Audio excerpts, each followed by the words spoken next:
Hello everyone. First off, before the video gets started, I want to make a small announcement. There's going to be a slight change in the range of topics that I'm going to be covering on this channel. I will still be covering nostalgia topics that you all know and love, but you will start to see me expand a little bit and try some new topics that I am just as excited to cover and talk about in videos that I'm excited to make. Now that that's over with, enjoy the video. What's up everyone? How you doing? Remember when we were kids and oh my goodness, I absolutely cannot see with these on, and you can only see, these are supposed to be 3D glasses.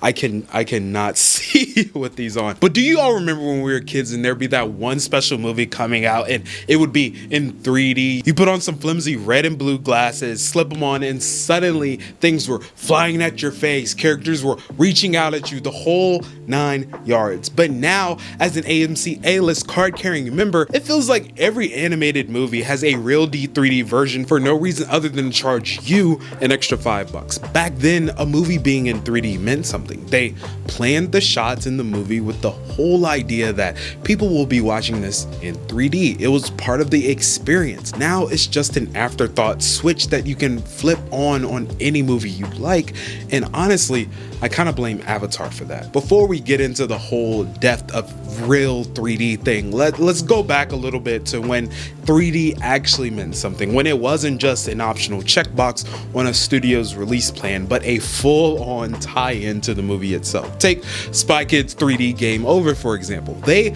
leaned into it hard. The marketing showed Carmen reaching out into the theater audience and everyone freaking out because they thought they were getting attacked by a giant woman. Even the plot was tied to the 3D effect. The first 15 to 20 minutes of the movie actually weren't in 3D, but to enter the game within the movie, you had to put on these special glasses, aka 3D glasses, and it was an awesome experience. I mean, they gave everyone these well-designed glasses. The 3D moments were done tastefully and in a way that actually made sense in the context of the movie. 10 out of 10 experience. This was done beautifully. Other movies like Journey to the Center of the Earth or Coraline used 3D to make the world feel bigger, deeper, or more immersive. You weren't just watching the movie, you were inside of it. You were inside of the world. The point is, 3D was special. You'd see those glasses on the poster and think, oh, this is gonna be different. And for a while, it actually was. Not just any movie could be 3D. Am I tripping? I get that some people say even if the movie wasn't made for 3D, adding 3D makes it more lifelike and immersive. But to me, if it wasn't built with 3D in mind, it just feels distracting. Am I the only one? Let me know in the comments if I'm tripping. Also, 3D glasses are like wearing shades during a movie. When you put on 3D glasses during a movie, it gets very dark. The screen gets very dim. So like there's some give and take there. But then everything changed when Avatar dropped in 2009 and completely blew people's minds. It felt like more than a movie. I mean, I really don't remember why, but it was a whole event. People were lining up just to experience the 3D, and for good reason, because Avatar made almost $3 billion.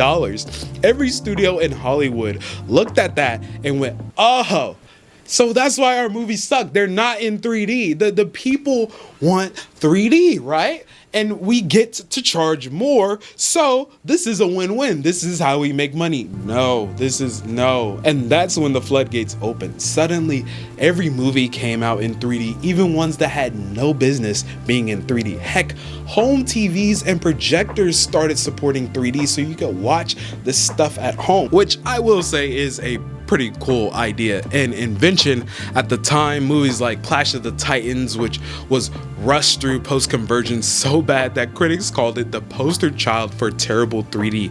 Animated movies like Shrek Forever After and Tangled had 3D releases that added literally nothing and had no reason for it being in 3D. Instead of building movies for 3D, studios were just flipping the switch in post-production and charging audiences extra. And for us in the theater, that usually meant two things. The movie looked darker and you left with a headache, which was all for nothing. And then the movie was still bad. And as the infamous supervillain syndrome from one of my favorite movies, The Incredibles, once said, when everything is in 3D, nothing is. You know, he said something like that. Close enough. And when everyone's super,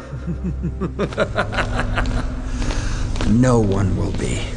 Point is, the novelty wore off fast. Audience started catching on that most of these conversions were just lazy cash grabs, and honestly, it wasn't fun anymore. But then a new challenger appeared, something bigger than 3D, something more extreme than 3D.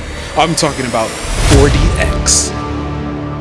For the uninitiated, 4DX is supposed to be this fully immersive movie experience where not only are some of the movies in 3D, but you actually feel the environment. The recent Fast and Furious movie was in 4DX, and I remember people saying it felt like they were in 5 car crashes when they left the movie theater. Folks were getting motion sickness, and even worse, the new Final Destination movie came out in 4DX.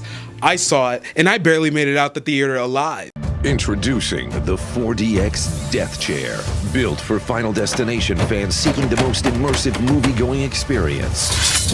Each on-screen fatality has been synced perfectly with the Death Chair. Feel like you're in the movie, whether being crushed by the chair, impaled by a steel pipe, or any number of exciting visceral deaths. The thing is, a lot of these people say 4DX is just too much. The chairs shake so hard, people get sick, drop their popcorn, their drinks go flying. Why are we making movies more violent? If I wanted to be on a roller coaster, I just go to Six Flags. So where does that leave us? Well, 3D isn't completely dead. Every once in a while, a movie comes along that actually utilizes it correctly, and I think most executives are realizing that the costs of adding 3D sometimes outweighs the benefits. Like, Gravity made space feel terrifyingly massive. Life of Pi used it to turn a boat and a tiger into pure art. And of course, James Cameron came back with Avatar: The Way of Water and reminded us that, yeah, when 3D is done right, it can still blow your mind. I actually just checked to see if tickets were available for the latest Avatar movie, and right now, only 3D tickets are available. There are no standard screenings. There is only 3D tickets. Here's the thing.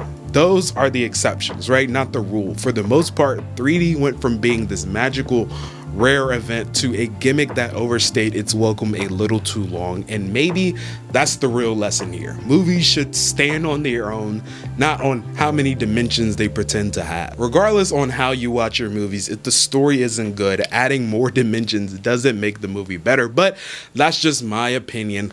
Let me know what you all think. Let me know in the comments what is the best or worst movie that you've ever saw in 3D. If you enjoyed this trip down memory lane, go ahead and hit that like button and subscribe. No glasses are required. Now, if you excuse me, I'm gonna go watch Spy Kids 3D all again. Peace out.